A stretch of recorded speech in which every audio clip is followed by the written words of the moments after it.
my husband was driving, and he's like, oh, the gas gauge was getting about a quarter tank. He's like, he just pulled over to a gas station we were filling up, so I got out to fill up, and he went into the convenience store for a candy bar and a Mountain Dew, and shortly thereafter, my son woke up, and he's like, I need to use the facilities, and I said, Dad's in the store, go ahead and go in.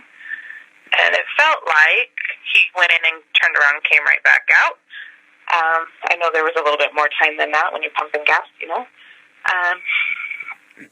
So then he comes out of the store, and I was just about finishing filling the car, and he's like, Mom, there's two guys in there, and they're robbing the store. And I'm like, okay. And I look up, and there's my husband with his hands up in the air. And that's when I first called 911,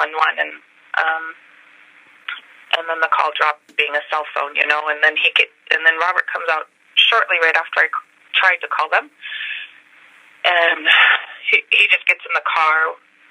He's like, everybody in the car, we gotta go now. Just get out. I don't care how we do it. Just get out of here. Let's go. And then the police called back, and he was talking to them. And as we're driving out of the gas station, they're like, you guys can't leave the area. You just witnessed a crime. So we were getting back onto I-90, and we pulled off onto the shoulder of the on-ramp. And as we're sitting there talking with 911, I see them leave the gas station in their car. And I'm like, Robert, they just left in a black car with the headlights on, and they look like they were going the other direction. No more than we gave them our description of our car. The car doors open to the robbers. They said, we're getting in and you're going to drive. Were they brandishing their guns at the time? Yeah, they had their guns. I'm like, Mom, they have guns. Just let them in the car. I mean, it's obvious, No. Hold, Becky, just a second. Who was in the car? It was yourself and your husband and your son, and who else? My two children. So I have a daughter and a son in the car, and my mother. So there was 5 of us. And how old are the kids? 14 and 12. Okay, go ahead. I'm like, Mom, they have guns. Just let them in the car. They get in, and they're like, you're driving. We drove down. I think we went down 2 exits. It's kind of blurry at this point. It's just like it all just happened. We get off the freeway onto a side, downtown somewhere, and the light turns red. And he's like, no, you're driving. Don't stop anywhere. Just keep driving. And at that time, about a dozen plus police officers are behind me, and all their light bars come on. It looked like a Christmas tree behind me, honestly. And I just drove around, and Robert was on the phone with 911 negotiating with the robbers, and I'm just telling them over and over and over again, my kids don't need to be in this situation. Just please let them out. Just let my kids out of my car, just that over and over. We ended up just stopping and letting my daughter out first. Again, there's tons of police officers behind me, so I wasn't afraid to leave her right where she was sitting. Okay. And then we drove some more, and it might have been sooner than later, but it felt like 10 minutes or so went by, and we were able to know between myself and the police officers through Robert, negotiated to get my son out of the car.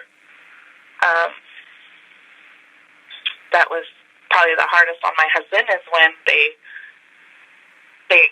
stopped, or when I stopped the car to let him out. He's like, they think we're kidding, so they were going to grab him by his hair and put a gun to his head, to show the cops that they were serious about them wanting them to back off and to leave us alone and that sort of thing. And my mom said, oh, no, you're not. And she opened the other door and pulled him out. So your mom pulled your son out of the car to get him out of harm's way? She did. Okay. And then he came back around the car to give us hugs. And the one guy goes, kiss your parents goodbye. That's really hard on my husband right now to hear those words. We hugged and kissed him, and my mom was on the street corner, And I just looked at him. I'm like, my mom's in her 70s. She doesn't need to be in this situation either. Just let her go. And they're like, fine, she can go. And so, again, there's tons of cops everywhere, so they weren't standing on the street corner themselves. And we get in the car, and I drive a little bit. And eventually, he doesn't like my driving.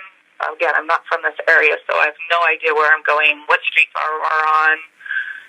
You know, you just kind of drive cautiously, I guess. So he ends up taking over my car. We rearrange who's sitting where. There's talk about bloodbath, and you could hear them loading their guns. And he starts driving erratically, and then at one point he does a 180 in the middle of the street. They roll down their windows, and the driver shoots at the cops. And right after that, then the car, we were 100 plus miles an hour, so at least that's what I feel and think that's happened. And the whole time this is going on, Robert's been on the phone with with dispatch, listening, you know, trying to negotiate all this stuff. We're asking them, just please stop, let us out. You can have my car. It's not a big deal. Just let us out. Pleading with them, you know, I'm like, I'm a mom. I want to go home to my kids. He did tell me he was a father, and I'm like, well, that's even more reason to slow down and let us out and not kill us and that sort of thing. No, Becky, let me ask you real quick. There was a Caucasian man and an African-American man. Correct. Which was the one that was driving? So, the Caucasian guy. Okay, all right. You know, and... all right, so please continue. They turned on a hand scanner so they could hear where cops were at. And at that point, that's where the chase started. I mean, the cops never really chased us, per se, but they were definitely watching us. And with the hand scanners and him knowing the area, he was able to do these back streets, excessive speeds, you name it, it happened. And before I know it, we were on the freeway, flying down the freeway, and then we ended up over on that hill place. On Highway 93 North, right?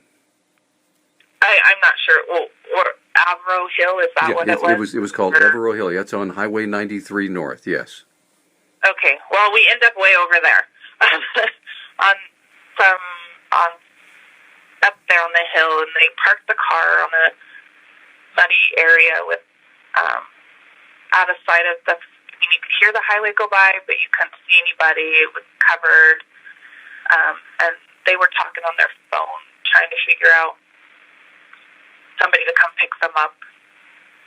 And as we're sitting in the car, you know, there's like, what do we do with them? And what should we do with them? And I'm like, please don't harm us. Don't harm my car. Just let us go. And, you know, I'm asking them, do you want us to wait 5 minutes, 10 minutes, 20 minutes, a half hour, an hour? What do you need just to go away? And they said, give us a half an hour. And they get out of my car, they put the keys on the hood, and they walk behind the car back towards the road. We heard them talking. We don't know. I heard talking, but after 5 minutes or so of them kind of chit-chatting, I have no idea what they were talking about, that chatter went away. And Robert, those were the longest 20 minutes of our lives. After they left, we waited a good 20 minutes. We went and got the car keys off the hood and drove back down the hill, and that's where the sheriff found us driving back down in our car. And then that was the end of it. It was almost a 2-hour ordeal. Now, at what point were you reunited with your kids and your mom? When I went back to the police station, the sheriff's station. So it ended about 5:30 in the morning, so it was somewhere around 5:45, 6 o'clock in the morning is when I got to see my kids again. What was that reunion like? Relief.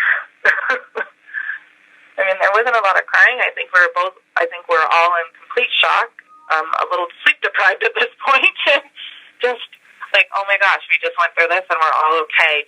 And that was just where it ended. Does that make sense? Now, let me ask you: were you able to return home right away, or did they want to keep you around for a while to get more evidence or look at the vehicle, or what? So after the rescue, of I'm putting it kind of in air quotes, the rescue part of it, we were at the sheriff's office from right around 6 o'clock until almost 3:30 in the afternoon, answering questions, going over stuff, just, being there for whatever they needed. They did seize my car, obviously for evidence. They took my cell phone for evidence. So they just did all their... Were your kids able to Sorry? maybe go to a motel and get some rest, or what? Well, we were in a room with a nice couch and a couple chairs, and my kids were able to sleep in there. It wasn't a big deal. We just left the curtains drawn and shut the door, and able to decompose, whatever. Sure. And just kind of lay low, I guess, and just my daughter was able to sleep. My son was able to, sleep. We were able to just be together and just shut the door and turned off the lights and kept the shades drawn, just kind of kept it a mellow kind of situation, I guess. Becky, at what point were you allowed to go home? About 3:30 is when they were able to get us a rental car. And we actually didn't go home right away. We went to Colorado for the whole reason we were driving through Montana to begin with. It was my niece's graduation. She graduated Saturday at 1 o'clock in Colorado, so that was our whole goal of getting to. And you were able to make that. We were able to make that. We pulled into where my sister lives about 5:30 in the morning, but we were there, and we went to the graduation with almost like toothpicks in our eyeballs, but we got there. We did it. And we enjoyed my sister and her family and friends for the next couple of days. We actually got home, had to go back through Missoula to pick up my car and drop off the rental. And we pulled into our home of Lake Stevens around midnight on Wednesday morning. All right. I'm not going to keep you much longer. How are the kids doing? How are they handling all this? They so far seems okay, but, time will tell. There's we've been with family and friends, and we're traveling, and that sort of thing, you have that different kind of momentum going. But I think when we return to our normal routine, I think things will start, we'll probably notice some different things happening, if that makes sense. Now, I'm sure that the authorities here in Missoula are going to ask you to come back and testify at some point, or do you think that's going to be possible or necessary? We told them if they needed us to come back and testify that we were more than willing to do whatever. We told them whatever we need to do to make sure these guys aren't going to do that to another family. We were up to that. So if it's Missoula or elsewhere in Montana, that we are more than willing to help with the investigation, which is still, a little bit ongoing, a little bit more, as best as we can. And what is your feeling right now toward the Missoula County Sheriff's Office and the police department and all the law enforcement folks that did, basically put their lives on the line to try to help you guys? We are completely grateful. We feel like they went above and beyond. I mean, they didn't really leave us to per se. They always made sure our needs were met, even when we were at the Sheriff's Department. They got us some food. They are the ones that ended up getting us a rental car so we could make it down to Colorado for my niece's graduation while my car was being fixed. I just felt like they did the best they could with, the situation. Some people are like, well, why didn't they do this or that? Well, there's hostages, and at that point, a lot of stuff that they would normally do, they can't do because they're trying to protect us at the same time. Now, a couple more quick questions. How's your mom? My mom's doing okay. She's back home in her little town of... She doesn't live here in Lake Stevens. She lives in Odessa, so she's in her little town, and she's doing okay. She's got her support system there? She does. She does have a support system. She's got a lot of close friends. And great. And I've been calling her pretty regularly to check in on her. Sure, of course. Now, how about you and your husband, you and Robert? How are you guys doing? We're doing okay, but I'm pretty sure once we settle in our routine, just like my kids, but it's like, wow, that just happened to us, then I think we're gonna have to deal with those situations when they come. Sure. Yeah. Post-traumatic stress syndrome. I'm pretty sure. Yeah, exactly. Yeah. Well, may I call you Becky? Absolutely. Becky, thank you so much for sharing all this. I know I can't imagine how scary and horrifying it must have been, but I'm so glad somebody was looking out for you, and that you were... I believe in guardian angels, and I'm almost certain they were with us that night because, somebody was helping us out along the way besides trying to be calm and just... living in that moment. You have to live in the moment. You can't doubt or try to think of what can I do to get out of this. You just have to live in the moment and hope that your choices that you're making are the right ones. Do you feel a little bit stronger that you're able to handle more things now that you've gone through this horrifying ordeal? I don't think somebody realizes how strong they are until they've done something that they never thought would ever happen to them, honestly.